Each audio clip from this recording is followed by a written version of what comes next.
നമ്മൾ ആസ്പിൻ്റെ സമയത്ത് നിങ്ങളെ വീഡിയോസ് കാണില്ലേ, എസ്പെഷ്യലി യൂട്യൂബിൽ കേട്ടോ, ആ ഒരു മരത്തിൻ്റെ അടി കൂടെ നടന്നു പോകുമ്പോൾ ഉള്ള വീഡിയോ, പിന്നെ ഓരോ ലെക്ചർ ഹാളൊക്കെ പരിചയപ്പെട്ട വീഡിയോ, അത് കണ്ടപ്പോൾ ഭയങ്കര ഇങ്ങനെയാണല്ലേ, നിങ്ങൾക്ക് ഭയങ്കര ഓറട്ടോ.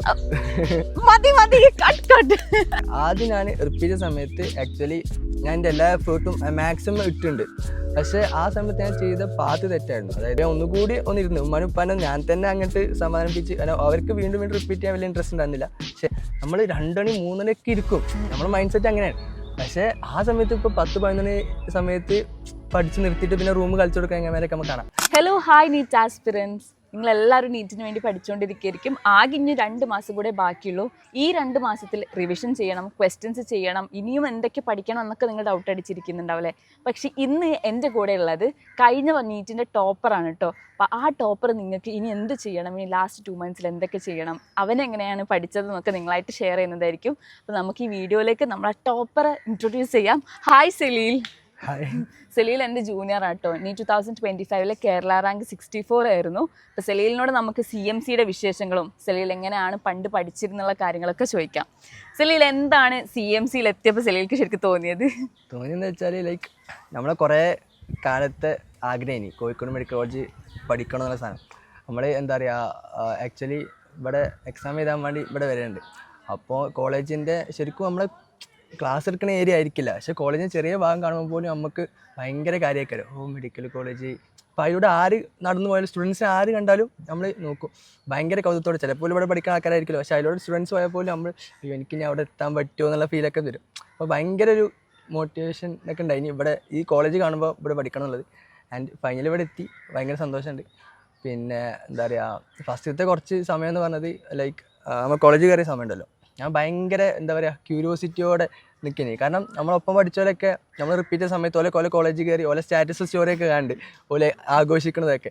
അപ്പോൾ ഇങ്ങനെ ഓക്കെ ഞാനൊന്ന് കയറട്ടെ, ഇങ്ങോട്ട് വേണം എനിക്കൊന്ന്. പക്ഷേ ഞാൻ അങ്ങോട്ട് ലൈക്ക് എൻ്റെ ബാച്ച്മെൻറ്റ്സൊക്കെ ചോദിച്ചാൽ മനസ്സിലാവും, ഞാൻ എല്ലാവരുമായിട്ടും കമ്പനി മെയിൻറ്റെയിൻ ചെയ്യാൻ വേണ്ടി എല്ലാവരുമായിട്ടും ഒന്ന് സംസാരിക്കണം എന്നുള്ള ആ ഒരു ഇതുള്ള ആളാണ്. ലൈക്ക് ആ ഒരു ബിൽഡ് ചെയ്യണം, അത്രയും അതെനിക്ക് മനസ്സിലായിട്ടുണ്ട്. കാരണം വന്നപ്പോ തന്നെ സെലീൽ എനിക്ക് മെസ്സേജ് അയച്ചിട്ടുണ്ടായിരുന്നു, നമുക്കൊരു വീഡിയോ ചെയ്യാം. അപ്പൊ ഞാൻ സെലീൽ എന്തായാലും അത്ര സംസാരിക്കുന്ന ആളാണല്ലോ, അപ്പൊ നമുക്ക് വീഡിയോ ചെയ്യാം. അങ്ങനെ ഒരു ടോക്കറ്റീവ് ആയ ഒരു ജൂനിയർ എത്തിയല്ലോ എന്നുള്ളൊക്കെ രീതിയിലായിരുന്നു. പക്ഷെ കുറച്ച് ലേറ്റ് ആയി പോയില്ലേ വീഡിയോസ് ഒക്കെ ചെയ്യാൻ.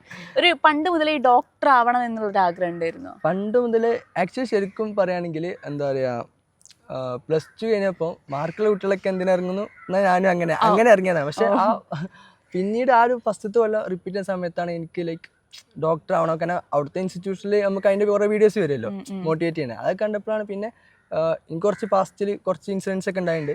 അപ്പോൾ അതും ഒക്കെ ചേർന്നിട്ടാണ് പിന്നെ നന്നായിട്ട് ഫോക്കസ് ചെയ്തിലേക്ക് വന്നത്.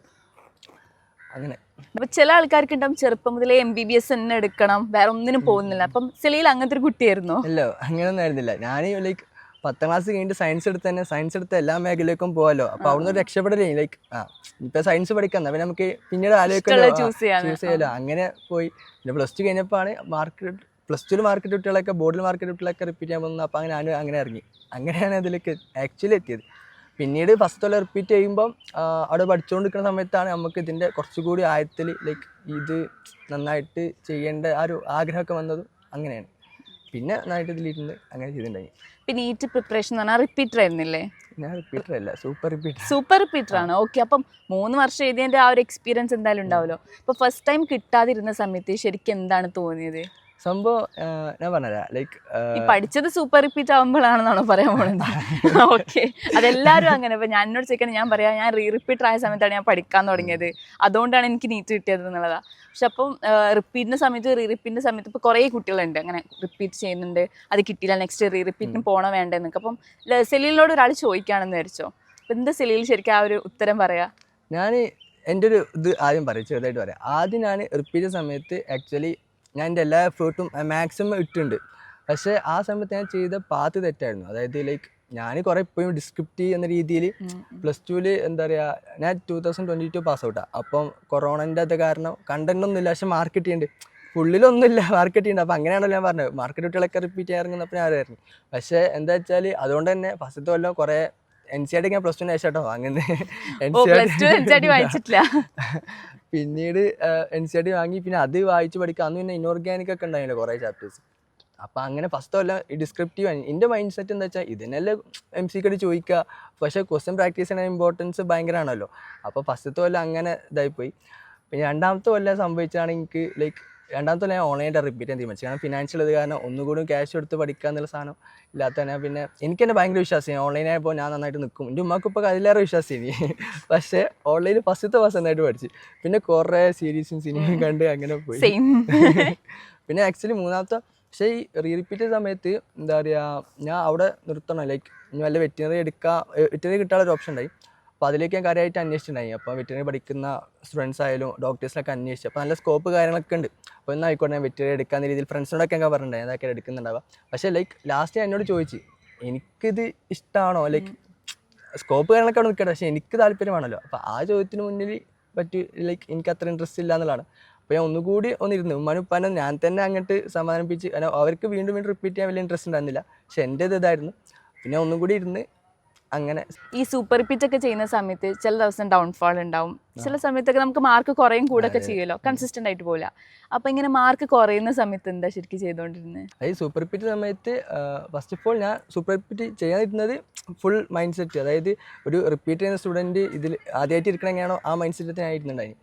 എന്നിട്ട് ഓഫ് കോഴ്സ് എന്താ മാർക്ക് കൂടുമ്പോൾ സ്വാഭാവികമായിട്ടും നമുക്ക് എന്തുണ്ടാവും, സന്തോഷം ഉണ്ടാവും. മാർക്ക് പറയുമ്പോൾ നല്ല സങ്കടം. നമ്മളിപ്പോൾ റിപ്പീറ്റ് ആയിക്കോട്ടെ, റിപ്പീറ്റ് ആയിക്കോട്ടെ, സൂപ്പർ റിപ്പീറ്റ് ആയിക്കോട്ടെ, അതിന് മേലായിക്കോട്ടെ, എന്തായാലും മാർക്ക് പറഞ്ഞാൽ നമുക്ക് സങ്കടം ഉണ്ടാവും. അപ്പോൾ നമ്മൾ ടീച്ചേഴ്സൊക്കെ പറയുമ്പോൾ ഇപ്പോഴത്തെ മാർക്ക് നോക്കണ്ട, കമ്പയർ ചെയ്യേണ്ടെന്നൊക്കെ. പക്ഷേ നമ്മൾ എന്തായാലും കമ്പയർ ചെയ്യും. പക്ഷേ ആ സമയത്ത് ഞാൻ എന്നെ തന്നെ ലൈക്ക് നമ്മൾ സ്വന്തം ഒരു കണ്ണാടിന് മുന്നേ പോയിട്ട് നമ്മളോട് പറയില്ല, അതുപോലെ നമ്മൾ എന്നോട് തന്നെ പറഞ്ഞ് ലൈക്ക് ഇതിപ്പോൾ അടുത്തൊരു എക്സാം വരുമ്പോൾ അതിൽ എനിക്ക് മാർക്ക് കൂടുതൽ കിട്ടുകയാണെങ്കിൽ നമ്മൾ ആ ഒരു മൈൻഡ് സെറ്റ് ഇത് മാറും, നമ്മളെ ഇമോഷണൽ കാര്യങ്ങളൊക്കെ മാറും. മാർക്ക് അപ്പോൾ ഈ സമയത്ത് ഇങ്ങനെയാണ്, നീ അടുത്ത എക്സാം ഒന്ന് നോക്കുന്നത്, അങ്ങനെ എന്നെ സമാധാനപ്പെടുത്തിയിട്ട് അടുത്ത എക്സാമിന് വേണ്ടി ഇരിക്കാൻ നോക്കും. അങ്ങനെ ഇപ്പോൾ ഓരോ സ്റ്റുഡൻറ്റും ഈ കോളേജിൽ കയറി ഓരോ സ്റ്റുഡൻറ്റും ഡിഫറെൻറ്റ് സ്ട്രാറ്റജിയിലാണ് പഠിച്ചതുണ്ടാവുക. അപ്പം ഞാൻ പഠിച്ച ഷെഡ്യൂൾ ആയിരിക്കില്ല അല്ലെ സെലിയിൽ പഠിച്ചിട്ടുണ്ടാവുക. അപ്പോൾ സെലിയിൽ ലാസ്റ്റ് 2 months എന്തൊക്കെയാണ് ചെയ്തിട്ടുണ്ടായിരുന്നത്? ലാസ്റ്റ് ഞാൻ കാര്യമായിട്ട് ലൈക്ക് നമ്മൾ അതുവരെ ചെയ്തു വെച്ച കാര്യങ്ങളുണ്ട്, നമ്മളുണ്ടാക്കിയ ഷോർട്ട് നോട്ട്, മിസ്റ്റേക്ക് നോട്ട്, അതൊക്കെ ചെയ്യാം. കാര്യമായിട്ട് മിസ്റ്റേക്ക് നോട്ട്. അപ്പോൾ ലൈക്ക് ഫിസിക്സിലൊക്കെ പറഞ്ഞാൽ ഞാൻ ഫസ്റ്റ് മുതലേ ഉണ്ടാക്കിയ സാധനം മിസ്റ്റേക്ക് നോട്ട്. അതായത് നമുക്ക് തെറ്റുന്ന ക്വസ്റ്റ്യൻസും അതുപോലെ നമുക്ക് കിട്ടാത്ത ക്വസ്റ്റ്യൻസ്, പിന്നെ നല്ല ക്വസ്റ്റ്യൻ തോന്നുന്നത് അപ്പോൾ നമുക്ക് കിട്ടിയിട്ടുണ്ടാവും, പക്ഷേ നല്ല ക്വസ്റ്റ്യൻ തോന്നിയാൽ അത് ഞാൻ ജസ്റ്റ് ക്വസ്റ്റ്യൻ ചുരുക്കി എഴുതി വെക്കും. പിന്നെ ആൻസർ എൻ്റെ ഭാഷയിൽ എഴുതി വെക്കും. ഇപ്പോൾ ഇംഗ്ലീഷിന് എൻ്റെ ഇത് ഇങ്ങനെ ആയതുകൊണ്ട് ഇങ്ങനെ അങ്ങനെ മലയാളത്തിൽ തന്നെ എഴുതി വെക്കും, പിന്നെ മനസ്സിലാകാൻ വേണ്ടിയിട്ട്. അപ്പോൾ അത് ഞാൻ പെട്ടെന്ന് ഇങ്ങനെ മറിച്ചിടും. അപ്പോൾ ഐഡിയാസ് കുറേ ഇങ്ങനെ നമുക്ക് കിട്ടും. ഫിസിക്സ് ആണല്ലോ. പിന്നെ ലാസ്റ്റ് സെൽഫായിട്ട് ക്വസ്റ്റ്യൻസ് ഇങ്ങനെ പ്രാക്ടീസ് ചെയ്യും. ഈ ഒരു ഐഡിയാസ് വെച്ചിട്ട് ക്വസ്റ്റ്യൻ പ്രാക്ടീസ്. ഫിസിക്സിൽ കാര്യമായിട്ട് അങ്ങനെ. ബയോളജി ഞാൻ മാക്സിമം എല്ലാ ദിവസവും റിവൈസ് ചെയ്യാൻ ശ്രമിക്കും. എല്ലാവരും പറയുന്ന സാധനമാണ്, പക്ഷേ എല്ലായ്പ്പോഴും പറ്റില്ല, എന്നാലും അത് മാക്സിമം അങ്ങനെ ചെയ്യും. ഇൻഓർഗാനിക് അങ്ങനെ തന്നെ. പിന്നെ ഓർഗാനിക് പിന്നെ ഷോർട്ട് നോട്ടൊക്കെ ഉണ്ടാക്കിയിട്ടുണ്ടായി, അത് റിവൈസ് ചെയ്തിട്ട് ക്വസ്റ്റ്യൻ ചെയ്യാം. കാര്യമായിട്ട് ഈ കൊല്ലം ക്വസ്റ്റ്യൻ പ്രാക്ടീസ് ചെയ്യുക എന്നുള്ളതിന്. ഇപ്പോൾ ലാസ്റ്റിലേക്ക് എത്തിയപ്പോൾ ഈ മിസ്റ്റേക്ക് നോട്ട് കാര്യങ്ങളൊക്കെ ഒന്ന് പെട്ടെന്ന് റിവൈസ് ചെയ്യും, എന്നിട്ട് കിട്ടുന്ന ക്വസ്റ്റ്യൻസ് ഒക്കെ ചെയ്യുക എന്നുള്ള സാധനം. അങ്ങനെ ഇപ്പോൾ കുറേ കുട്ടികൾക്ക് ഡൗട്ട് ആയിരിക്കും ബാക്ക്ലോഗ്. എല്ലാവർക്കും ഇപ്പോൾ ക്ലാസ് കണ്ട് തീർക്കാൻ പറ്റിയെന്നൊന്നും വരില്ല. ബാക്ക്ലോഗ് എങ്ങനെ ക്ലിയർ ചെയ്യും? ഈ ബാക്ക്ലോഗ് എന്നുള്ളത് വലിയ ടോപ്പിക്കാണ് സംഭവം, അതിനായിട്ട് വീഡിയോ വേണ്ടി വരും.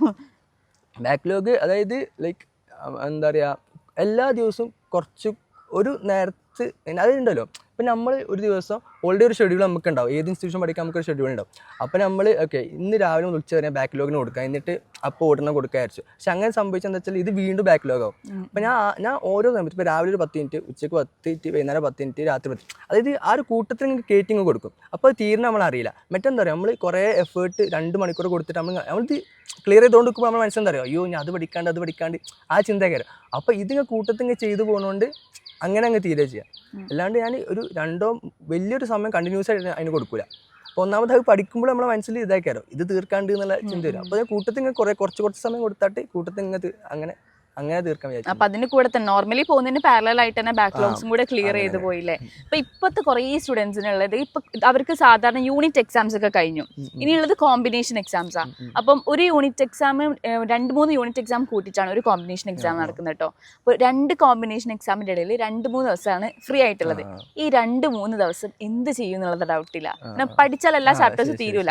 അപ്പൊ ക്വസ്റ്റ്യൻസ് ആണോ ചെയ്യേണ്ടത്, തിയറി എന്താണോ ചെയ്യേണ്ടത്? അപ്പൊ ഞാൻ കുറെ ആൾക്കാർക്ക് ഇങ്ങനെ പറഞ്ഞു കൊടുക്കുന്നത് ഞാൻ ചെയ്ത കാര്യങ്ങളാണ്, ഞാൻ കൂടുതലായിട്ട് ക്വസ്റ്റ്യൻസ് പ്രാക്ടീസ് ചെയ്തിട്ടുണ്ടെങ്കിൽ. ഇപ്പൊ സെലിയിൽ അങ്ങനെ ഒരു 2-3 ദിവസം കിട്ടിയിരുന്നെങ്കിൽ എന്താ ചെയ്യാ? ഞാൻ ഫസ്റ്റ് തിങ് എന്ന് വെച്ചാൽ ബയോളജി ആണ് കണ്ടിന്യൂസ് ആയിട്ട്, അതായത് ഷെഡ്യൂൾ എന്തോ ആയിക്കോട്ടെ ബയോളജി എന്തായാലും നമുക്ക് തീർക്കണം. കാരണം നമ്മളെ പകുതി മാർക്ക് 220-360 മാർക്കും ബയോളജിയാണ്. 300+ എന്തായാലും വാങ്ങിച്ചാൽ പറ്റും. അത് അത്രേ ഉള്ളൂ. അല്ലെങ്കിൽ ലൈക്ക് നമ്മളോട് ചെയ്യുന്ന തെറ്റ് പോലെ ആവും. കാരണം ബയോളജിക്ക് അത്ര നമ്മൾ സ്കോർ ചെയ്യണമല്ലോ. അപ്പോൾ ബയോളജി ഷെഡ്യൂൾ എന്തായിക്കോട്ടെ ഞാൻ എൻ്റെ ഇതിൽ ഒരു 3 ചാപ്റ്ററൊക്കെ തീർക്കാൻ വേണ്ടി എല്ലാ ദിവസവും വെക്കും. അതിങ്ങനെ തീർത്ത് പോകും. ബയോളജി കേസ് എല്ലാ ദിവസവും നിശ്ചിത അമൗണ്ട് തീർക്കാൻ വേണ്ടി നോക്കും. പിന്നെ ഫിസിക്സും കെമിസ്ട്രി പറഞ്ഞ പോലെ തന്നെ മാക്സിമം ക്വസ്റ്റ്യൻ പ്രാക്ടീസ് ചെയ്യാൻ നോക്കുക. അപ്പോൾ മുന്നേ തെറ്റിച്ച ക്വസ്റ്റ്യൻസ് ഒക്കെ ഉണ്ടാവല്ലോ, അത് നന്നായിട്ട് നോക്കും. പിന്നെ മിസ്റ്റേക്ക് നോട്ടിലുണ്ടായ ക്വസ്റ്റ്യൻസ് ഒക്കെ നോക്കും. അപ്പോഴേക്കും സമയം തരും. 2 ദിവസം എന്നൊക്കെ അതിനെ ഉണ്ടാവുള്ളൂ. പക്ഷെ അതിൽ ഇതിനെ പെട്ടെന്ന് നമുക്ക് മാർക്ക് ഇമ്പ്രൂവ്മെന്റ് ഒന്നും കാണാൻ പറ്റില്ലല്ലോ. ഇല്ലല്ലോ. അപ്പോൾ നമ്മളൊന്ന് പഠിക്കാൻ തീരുമാനിച്ചിട്ടുണ്ടെങ്കിൽ തന്നെ നമ്മളത് പഠിച്ചൊന്ന് ട്രാക്കിലേക്ക് വരാൻ 1 മാസം എടുക്കും. ആ 1 മാസത്തിന് ശേഷം മാത്രമാണ് നമ്മൾ ഇന്നിട്ട എഫേർട്ട് പോലും നമുക്ക് കാണാൻ പറ്റുക. പേഷ്യൻസ് അല്ലേ ശരിക്കും വേണ്ടത്. അത് സൂപ്പർ ബിറ്ററാണ്, നിനക്ക് എന്തായാലും അറിയുന്നുണ്ടാവും. അതായത് ലൈക്ക് എന്താ ഞാൻ പറയാം, എൻ്റെ ഫസ്റ്റ് ഇയർ പീരിയഡ് സമയത്ത് നമ്മൾ ചിലപ്പം അന്ന് നമ്മളെ എസ്പെഷ്യലി ഫസ്റ്റ് 2-3 മാസമൊക്കെ നമ്മൾ 2 മണി 3 മണിയൊക്കെ ഇരിക്കും. നമ്മുടെ മൈൻഡ് സെറ്റ് അങ്ങനെയാണ്. പക്ഷേ ആ സമയത്ത് ഇപ്പോൾ 10-11 മണി സമയത്ത് പഠിച്ച് നിർത്തിയിട്ട് പിന്നെ റൂം കളിച്ചു കൊടുക്കാൻ എങ്ങനെയൊക്കെ നമുക്ക് കാണാം. അപ്പോൾ ഞാൻ ഓലി കളിച്ചോട്ടെ, നമ്മൾ പഠിച്ചിട്ടുണ്ടല്ലോ നമുക്ക് കിട്ടും. പക്ഷേ മാർക്ക് ഒരുപാട് ഓലിക്ക് കിട്ടിയ സ്വാഭാവികമായിട്ടും. പക്ഷെ ഓലിക്ക് ഓൾറെഡി ഇതിൻ്റെ ബേസ് കാര്യങ്ങളൊക്കെ ഉണ്ടാവും. അപ്പം അങ്ങനെ അപ്പോൾ ബാക്കിയായിട്ട് കമ്പയർ ചെയ്യുമ്പോൾ കമ്പയർ ചെയ്യാൻ പാടില്ല. അത്രേ ഉള്ളൂ. ഓരോരുത്തർക്കും അവരുടേതായ സ്ട്രഗിൾസ് ഉണ്ട്. അപ്പം ഓരോരുത്തർക്കും എടുക്കുന്ന ഡിഫറെൻറ്റ് ടൈം ആയിരിക്കും. പിന്നെ ഞാൻ പഠിക്കുന്ന അത്ര സമയമായിരിക്കില്ല സെലീൽ പഠിക്കുന്നുണ്ടാവും. പക്ഷെ നമ്മുടെ റിസൾട്ട് വരുന്ന സമയത്ത് 2 വേരി ചെയ്യുന്നുണ്ടാവും. അപ്പം അങ്ങനെയൊക്കെ ഡിഫറൻസ് ഓരോ സ്റ്റുഡൻറ്റിനും ഉണ്ടാവും അല്ലേ. ലാസ്റ്റായിട്ട് ചോദിക്കട്ടെ, ഇപ്പം സെലീലിന് എന്തെങ്കിലും സ്റ്റുഡൻസിനോട് പറയാനുണ്ടോ? എന്തെങ്കിലും ഫ്രം യുവർ ലൈഫ് എക്സ്പീരിയൻസ്. ഇപ്പം ഇവിടെ എത്തി, ഇപ്പം MBBS എത്തിയല്ലോ, ക്രാക്ക് ചെയ്തൊക്കെ ഇവിടെ എത്തില്ല. അപ്പം എന്തെങ്കിലും അവരോട് എന്തെങ്കിലും ഒരു അഡ്വൈസ് ഒക്കെ കൊടുക്കാനുണ്ടോ? അഡ്വൈസ് പറയാൻ മാത്രം ഞാനൊന്നുമില്ല. പക്ഷേ ലൈക്ക് എനിക്ക് പറയാനുള്ളത്, നമ്മൾ അത്രയും ആഗ്രഹിച്ചിട്ടുണ്ടെങ്കിൽ ലൈക്ക് നമ്മളുണ്ടല്ലോ ആ ഒരു നമുക്കെന്ന് തോന്നുന്നു അത്ര നമ്മൾ ആഗ്രഹിച്ച് അതിനുള്ള വർക്കും ചെയ്തിട്ടുണ്ടെങ്കിൽ ഞാൻ വിശ്വസിക്കുന്നത് ലൈക്ക് നമ്മൾ ചുറ്റുപാട് മുന്നേ അത് എനിക്ക് ഫീൽ ചെയ്തത്. എക്സാം ഹാളിൽ എൻ്റെ ഉമ്മ പറഞ്ഞിട്ടുണ്ട്, ഉമ്മ ലൈക്ക് ആ 3 മണിക്കൂറും ഖുർആൻ ഓതി വീട്ടിൽ നിൽക്കേണ്ട പറഞ്ഞിട്ടുണ്ടായി. അപ്പോൾ ലൈക്ക് ഇപ്പോൾ ഈ നീറ്റ് എഴുതിയപ്പോൾ പോലും ലൈക്ക് നമുക്ക് എന്താ പറയുക, എനിക്ക് അത്യാവശ്യം ടഫ് കഴിഞ്ഞല്ലോ. അപ്പോൾ ഇപ്പോൾ ഫിസിക്സിൽ എനിക്ക് അത് ഫീൽ ചെയ്തിട്ടുണ്ട്. കാരണം അത്ര ആഗ്രഹിച്ച് പഠിച്ചുകൊണ്ട് തന്നെ പല ക്വസ്റ്റ്യൻസും നമുക്ക് ഫുള്ള് കിട്ടിയില്ലെങ്കിലും ലൈക്ക് നമുക്ക് എവിടെയെങ്കിലും എത്തിക്കാൻ പറ്റിയിട്ടുണ്ടാവും. നമ്മൾ എക്സ്പീരിയൻസ് ചെയ്യുമ്പോൾ ക്വസ്റ്റ്യൻ കാണുമ്പോൾ അതിങ്ങനെയൊക്കെ റൂട്ട് എന്നുള്ളത്. അപ്പോൾ നമുക്ക് ലാസ്റ്റ് എത്തുമ്പോൾ കിട്ടാത്ത ക്വസ്റ്റ്യൻസ് നമ്മൾ അറ്റൻഡ് ചെയ്യണമല്ലോ കുറച്ചൊക്കെ മാക്സിമം. അപ്പോൾ ലൈക്ക് എവിടെ നിന്നൊക്കെ ആയിട്ട് നമുക്ക് പെട്ടെന്ന് സാധനം കത്തുന്ന ഫീൽ വന്നിട്ടുണ്ട്. അപ്പോൾ അതാണ് എനിക്ക് പറയുന്നത്, നമ്മൾ അത്ര ആഗ്രഹിച്ച് അതിൽ എഫേർട്ട് ഇട്ടുണ്ടെങ്കിൽ ഇൻഷാ അല്ലാഹ് എന്തായാലും കിട്ടും എന്നുള്ളതാണ്. ജസ്റ്റ് പൗലോ കോയിലോന്റെ വാക്കുകൾ തന്നെയാണ്. പക്ഷെ അതൊക്കെ എനിക്കൊക്കെ ഫീൽ ചെയ്തിട്ടുള്ളതാണ്. ഞാൻ അത്രക്കും പ്രാർത്ഥിച്ചൊരു സാധനമാണ്. ഇപ്പം നമ്മളിങ്ങനെ ആലോചിക്കുമ്പോൾ MBBS എടുക്കേണ്ടിയില്ല എന്നൊക്കെ ഇടയ്ക്ക് തോന്നാറില്ലേ, തോന്നിയിട്ടില്ലേ? പക്ഷെ അതൊക്കെ തോന്നുന്നുണ്ടെങ്കിൽ പോലും പണ്ടൊരിക്കൽ നമ്മൾ ഇതിനു വേണ്ടി കരഞ്ഞിട്ടുണ്ട്, നമ്മൾ നന്നായിട്ട് പ്രാർത്ഥിച്ചിട്ടുണ്ട്. നമ്മൾ അത്രക്കൊരു സാധനം ആഗ്രഹിച്ചിട്ടുണ്ടെങ്കിൽ എന്തായാലും നമ്മുടെ കയ്യിൽ എത്തന്നെ ചെയ്യും. ആ ഒരു ടൈമിൽ ഈ ക്ലോക്ക് ടവർ ഒക്കെ എന്ന് പറയുന്നതൊന്നും ഞാൻ മെഡിക്കൽ കോളേജിൽ, കോഴിക്കോട് മെഡിക്കൽ കോളേജിലൊന്നും എത്തുമെന്ന് വിചാരിച്ച ആളല്ല. അന്നൊക്കെ ഞാൻ പഠിക്കുന്ന സമയത്ത് തമിഴ്നാട്ടിലോ അല്ലെങ്കിൽ കേരളത്തിൽ തന്നെ ഏറ്റവും അടിയിലേക്കുള്ള മെഡിക്കൽ കോളേജിലൊക്കെ എത്തുമെന്ന് വിചാരിച്ച് പഠിച്ച ആളാണ്. പക്ഷെ പ്രാർത്ഥന കൊണ്ടും ആഗ്രഹം കൊണ്ടുമാണ് തോന്നുന്നു ഇവിടെ എത്തി. എൻ്റെ ജൂനിയറായിട്ട് സെലീലും എത്തി. അപ്പം അങ്ങനെ നമ്മളെല്ലാവരും അങ്ങോട്ടും ഇങ്ങോട്ടും കാണുന്ന ഒക്കെ ഒരു വിധിയെന്നും പറയാം. കുറച്ചൊക്കെ ഒരു ലക്ക് ഫാക്ടർ ഉണ്ട്. ലക്ക് ഫാക്ടർ എന്ന് പറയുന്നത് നമ്മൾ എക്സാം എഴുതാൻ പോകുന്ന സമയത്ത് നമുക്ക് അസുഖങ്ങളൊന്നും ഇല്ലാതിരിക്കുക, അല്ലെങ്കിൽ ആ സമയത്ത് നമ്മൾ മെൻ്റലി ഓക്കെ ആയിരിക്കുക, ഇതൊക്കെ ഒരു ലക്ക് ഫാക്ടർ തന്നെയാണ് അല്ലേ. അതൊക്കെ ഈ പ്രാർത്ഥന അല്ലെങ്കിൽ നമ്മുടെ ഉള്ളിലുണ്ടാകുന്ന ഒരു ഹോപ്പ് എന്നുള്ളൊരു സംഭവങ്ങളൊക്കെയാണ്. അപ്പോൾ സെലീലിൻ്റെ എക്സ്പീരിയൻസ് ഒക്കെ നമ്മളോട് പറഞ്ഞിട്ടുണ്ട്. അപ്പോൾ നിങ്ങൾക്കൊക്കെ ഇതിൽ നിന്ന് എന്തെങ്കിലുമൊക്കെ പോയിന്റ്സ് എടുക്കാൻ പറ്റുമെന്ന് എനിക്ക് ഉറപ്പാണ്. കാരണം സെലീൽ പഠിച്ചതും സെലീൽ എന്തൊക്കെയാണ് ചെയ്തിട്ട് അവരെങ്ങനെയാണ് MBBSലേക്ക് എത്തുക എന്നുള്ള ഫിഗർ ഔട്ട് ചെയ്ത കാര്യങ്ങളൊക്കെ. So thank you so much for watching this video. ഇനി എന്തെങ്കിലും സെലീലിനോട് നിങ്ങൾക്ക് ചോദിക്കാനുള്ള ഡൗട്ട്സ് ഒക്കെ ഉണ്ടെങ്കിൽ താഴെ കമൻസിൽ എൻക്വയറി ആയിട്ട് ഇട്ടാൽ മതി കേട്ടോ. കാര്യം പറയാം, അതായത് നമ്മൾ ആസ്പിൻ്റെ സമയത്ത് നിങ്ങളെ വീഡിയോസ് കണ്ടേ, എസ്പെഷ്യലി യൂട്യൂബിൽ കേട്ടോ. അപ്പോൾ ലൈക്ക് നിങ്ങൾ ഇഫ്താറിൻ്റെ മീറ്റ് ഉണ്ടായിരുന്നല്ലോ, അതുപോലെ തന്നെ നിങ്ങൾ ആ ഒരു മരത്തിൻ്റെ അടി കൂടെ നടന്നു പോകുമ്പോൾ ഉള്ള വീഡിയോ, പിന്നെ ഓരോ ലെക്ചർ ഹാളൊക്കെ പരിചയപ്പെടുത്തുന്ന വീഡിയോ, അത് കണ്ടപ്പോൾ ഭയങ്കര ലൈക്ക് ഇങ്ങനെയാണല്ലേ. പിന്നെ നിങ്ങൾ കുറേ പ്രോഗ്രാംസ് വീഡിയോ കിട്ടുമ്പോൾ ഭയങ്കര സാധനം, കോളേജ് ഇങ്ങനെയല്ലേ അങ്ങനെയല്ലേ സാധനം. അപ്പോൾ ഞാൻ ഇവിടെ കയറിയ സമയത്തുള്ള ഫസ്റ്റ് 3-4 മാസം ആ ഒരു ക്യൂരിയോസിറ്റിയോട് കൂടി എല്ലാത്തിലും മാക്സിമം പങ്കെടുക്കാൻ ശ്രമിച്ചിട്ടുണ്ട്. അങ്ങനെ മാക്സിമം ആക്റ്റീവ് ആവാൻ ശ്രമിച്ചിട്ടുണ്ട്. അപ്പം ഈ വീഡിയോസ് ഒക്കെ കണ്ട ആളും ഇവിടെ എത്തിയിട്ടുണ്ട് എന്നുള്ളതിന്റെ തെളിവാണ് സെലീൽ ഇവിടെ എത്തിയിട്ടുള്ളത്. ഞാനൊരു എൻ്റെ ഒരു സബ്സ്ക്രൈബറെ നേരിട്ട് കണ്ട് സംസാരിക്കുകയാണ്, ഇവിടെ ഒരു MBBS സ്റ്റുഡൻ്റ് ആയിട്ടുള്ളത്. ഭാവിയിൽ നിങ്ങളും അങ്ങനെ വരിക, മെഡിക്കൽ കോളേജിലേക്ക് ജോയിൻ ചെയ്യുക. അന്ന് ഇന്റർവ്യൂ അല്ലേ സെലീലിന്റെ പോലെ ഇവിടെ ഇരുന്നിട്ട് എൻ്റെ കൂടെ ഇന്റർവ്യൂ ഒക്കെ ഇരിക്കുക. ഭയങ്കര ഓറട്ടോ, മതി കട്ട്. നിങ്ങളെ ഇപ്പോഴും ഞങ്ങൾ ഫ്രണ്ട്സ് കാണുമ്പോൾ ഫ്രണ്ട്സ് നടന്നു നിങ്ങളെ കാണുമ്പോൾ അപ്പുറത്ത് അങ്ങനെയൊക്കെ വരും. ഇപ്പൊ ഞാൻ താത്തയായില്ലേ, ഞാൻ വന്ന സമയത്ത് വെറും അഫ്രയായിരുന്നു, ഇപ്പം താത്തയായി. ഫൈനൽ ഇയർ നിങ്ങൾക്ക് ഓർമ്മ ഉണ്ടോന്ന് അറിയില്ല, ഞാൻ ഫസ്റ്റ് ഇയർ വന്ന സമയത്ത് ഈ ഗാർഡനിലൊക്കെ കാണിച്ചു കൊടുക്കലേസിനെ ഗാർഡനിലൊക്കെ ഇരുന്ന് കുറേ വീഡിയോസ് എടുത്തിട്ടുണ്ടായിരുന്നു. ഞാനിപ്പോൾ അങ്ങനെ ഫൈനൽ ഇയർ ആയി, ഒരു 3 വർഷം കഴിഞ്ഞു, 4ാമത്തെ വർഷമായി. ഇനി ഒരാളെയും കൂടി ഞാൻ കാണിച്ചു തരാം നിങ്ങൾക്ക്. ഇതിനാണ് നമുക്ക് വീഡിയോസ് ഒക്കെ എടുത്ത് തരില്ല. അപ്പോൾ ആരെങ്കിലും ഇങ്ങനെ വീഡിയോ എടുക്കാനുള്ള വർക്കൊക്കെ ഉണ്ടെങ്കിൽ ഏൽപ്പിക്കുക.